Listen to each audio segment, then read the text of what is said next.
I have a few concerns about the Halo Infinite competitive settings. Many are very positive about these settings because it reinstates the typical Halo 3 gameplay. Those settings being the BR75 will be the starting weapon, motion trackers will be disabled, grenade hit markers will also be disabled, friendly fire will be turned on, and modes like Slayer, Capture the Flag, Strongholds and Oddball will be included, as well as weapon, equipment and grenades on maps will be set on static spawners, meaning they'll always appear in the same location on each map and mode combination, and will respawn at the same intervals. Personally, I really like a lot of the changes they're implementing to the competitive scene compared to casual play, but there's one change here that makes me a little bit concerned for people who use controllers and people who use mouse and keyboard. That specifically being the BR start. But before you guys get vocal on how this is actually a good change, I do agree with that. Halo 3 is one of the biggest fan favourites when it comes to competitive settings. But let's not be naive here, it wasn't perfect either, and I'd hate to see these drawbacks be applied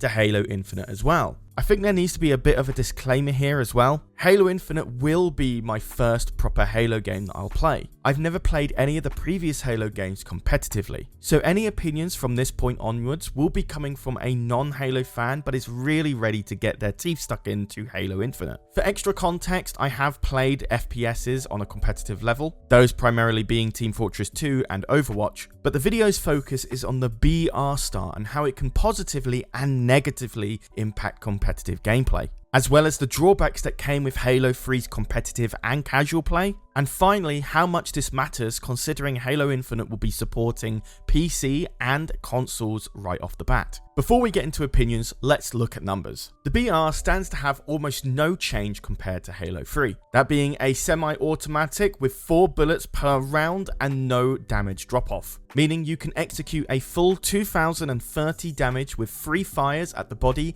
and 1 fire at the head after popping shields. For any of those who don't know, you cannot cause any headshot damage while shields are up on a Spartan. When it comes to body shotting with the BR, there are some buffs to it. In Halo 3, it took about 5 rounds of 4 bullets to take out an entire Spartan. In Halo Infinite, it takes 1 round less, resulting in only 16 bullets, resulting in less of a punishment for not trying to aim at the head at all times. Moving on to the AR, it has had a significant buff compared to the Halo 3 variant, so much so that it actually outpaces the BR in DPS, with the AR having a much smaller spread in automatic fire and an increase of damage per bullet, allowing the AR to score 2030 damage in 1.25 seconds, with 2030 damage being enough to take down a Spartan from full health. Of course, the AR's damage does fall off the further the enemy is because of the bullet spread. However, that drawback does seem to be not that powerful anymore because the AR is still able to take down a Spartan from full health in about 1.266 seconds when 10 meters away. This is one of the biggest buffs to the AR compared to the Halo 3 variant, meaning this weapon isn't just powerful in short-ranged combat, it's also very powerful in short to mid-range combat too. Comparing the time to kill between the BR and the AR, this is where things get quite interesting. The AR has increased DPS damage and time to kill compared to the BR in short and mid-range damage, with the BR's time to kill being 1.516 seconds in short, mid and long range distances. This in reality is only 1/4 of a second longer, so whilst this doesn't matter to casual players, it certainly could mean something for the professionals. Of course, these numbers come from an automatic landing every single shot, and that's actually quite unrealistic from an AR, until I tell you that that is possible to achieve in about 10 meters distance. So suddenly, short range combat with a 100% chance for all bullets to hit seems to be quite realistic now in Halo Infinite. Now, originally I was only going to test the BR and AR numbers, but in light of recent news, I wanted to include the Commando as well. According to the test flights, the Commando was able to take out a Spartan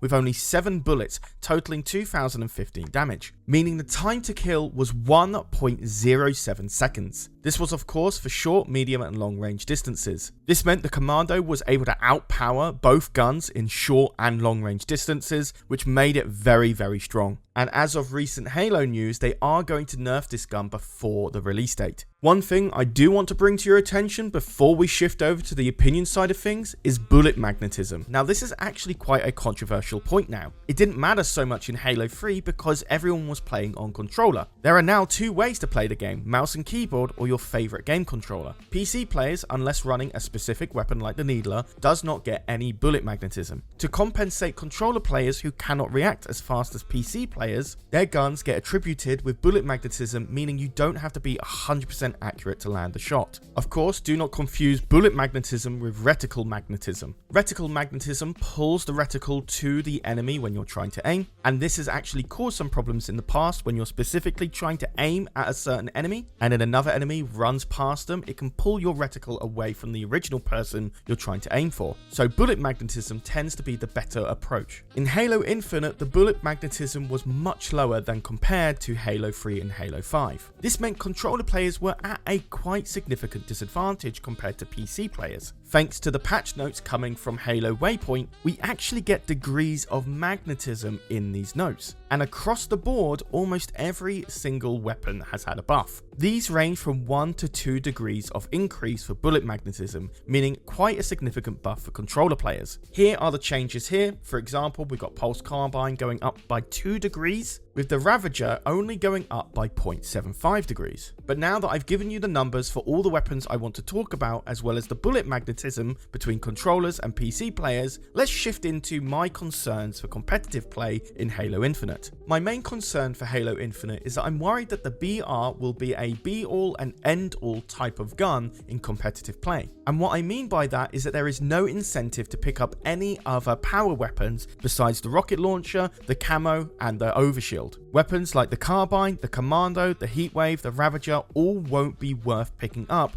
because the BR is just simply better at all ranges. This was one of the biggest issues in Halo 3, so much so that the AR you were given on a secondary was absolutely useless to use. And for many hardcore Halo fans, this might just work out perfectly for them. That's how they want to play the game. And I have no qualms about that, but for people who don't really enjoy running the BR all the time, especially for non-Halo gamers, they're not going to really enjoy playing the game that much. In Halo 3, if you didn't enjoy running the BR, you were pretty much done for. There's no point to play the game. My theory for why a lot of Halo players prefer BR starts and completely ditching the AR altogether is because people who are playing the game with controllers are going to have a much harder time in close quarter combats than they would from mid to long range. Especially when Halo Infinite doesn't have any player collision, it can be very hard for controller players to react fast enough to turn around a melee or start firing their weapon. PC players don't suffer from this issue, and the only thing holding them back is their reaction time. So because of this, only giving players the BR allows them to play a lot more safely and at a distance, which doesn't require them from moving their view so much. If we take a look at ex-pro player L Town play on the new competitive settings for Halo Infinite, in the majority of his gameplay, he's running the BR. He sometimes runs the Disruptor and he sometimes runs the Commando. But of course, this was played during the time that the Commando was simply too strong. The fact that we're not seeing players run for certain power weapons makes me worry that this is just going to be Halo 3 all over again. And this doesn't make a lot of sense to me either, because we can see this pro player playing on the Strongholds map,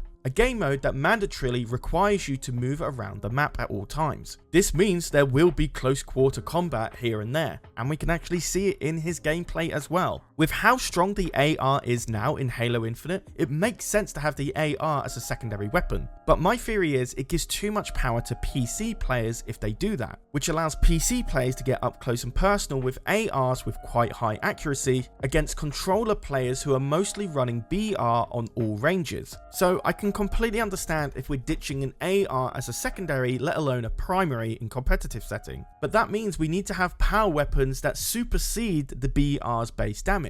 Otherwise, what is the point of fighting an enemy at a certain point in the map to get that weapon? And I'm not specifically talking about the energy sword or the rocket launcher here. I'm talking smaller power weapons like the Needler or the shotgun. If these weapons are not really that useful to pick up and it's just better to run your BR anyway, I theorize that that could promote a lot of stalemating, because players want to keep a relatively far distance from one another because they're running BRs. My assumptions are the shotgun should be one of the strongest up-close weapons to use, with the Heatwave being a useful technical weapon to take out players that you can't see, and Needlers being better than the BR in a 1v1, and then the Commando being stronger than the BR at 2 times range or higher, and then snipers being snipers. The BR still serves a purpose at about 1.5 to 2 times range, but then that also means it doesn't have to be just the best weapon of them all. Each power weapon needs to serve a purpose in competitive and casual play, not one or the other. And whilst it's looking good for Halo Infinite in achieving that, nerfs to the commando's damage at longer range as well as removing the AR makes me worry that the BR is just becoming stronger. So as a non-Halo fan coming in on Halo Infinite, these are the issues that concern me when it comes to multiplayer. One other controversial point I'm going to add, and I know this is even worse than what I've just talked about, one-shot kill weapons need to be completely removed from competitive Halo play. And what I mean by that is the energy sword and one-shot kill shotguns. The shotgun in Halo Infinite has been nerfed. It requires 2 shots to kill someone,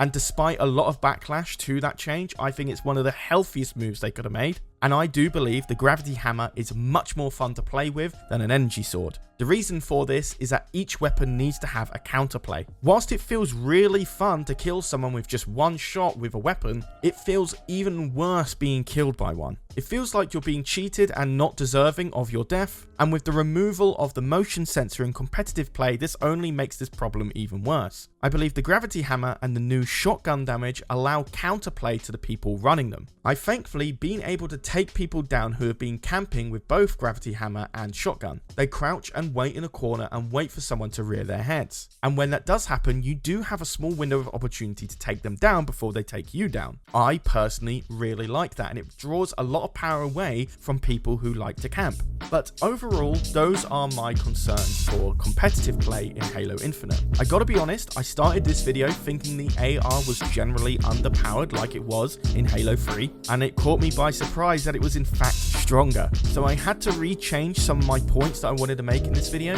I do unfortunately believe the video suffered for it, but either way, I think I made my case, and I'm interested to hear your opinions on this. Are you a hardcore Halo fan? And if so, what are your opinions on what I've just said? For people who have just started playing Halo Infinite and hasn't played the previous Halo games, what are your thoughts and opinions on this as well? I'm really interested to hear your side of the story too. And of course, if you want to continue this conversation, be sure to join our Discord in the invite code in the pinned comment down below. If you want more Halo news, I critiqued a terrible IGN gameplay of the new street maps. I'll leave that in the info card in the top right corner of the screen now. And besides that, guys, I've been Charlie, you've been watching EcksToo, and I'll see you in the next video. Take care, guys.